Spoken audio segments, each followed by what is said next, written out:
ให้ร่างการไปแข่งบานมาแล้วเนาะเจ้าพญาพากันมาหลินน้ำไปเที่ยวป่ามาฉลองวันศาสตร์อยู่ป่าพี่เนาะ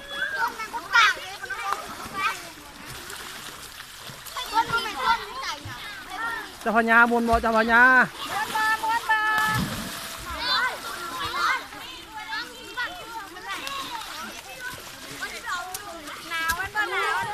มีทีมงาน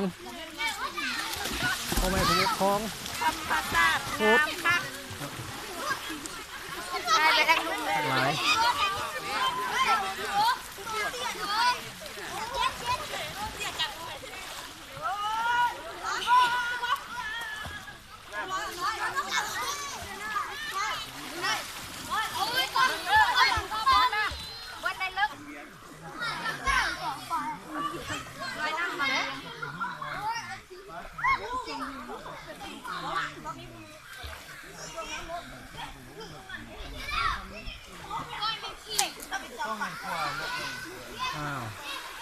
ธรรมชาติสร้างให้เนาะ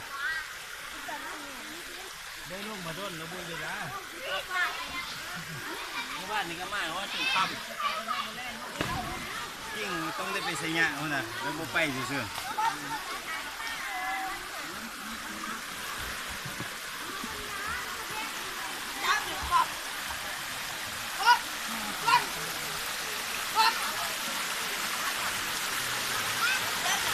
น้ำใส่อะไรอยู่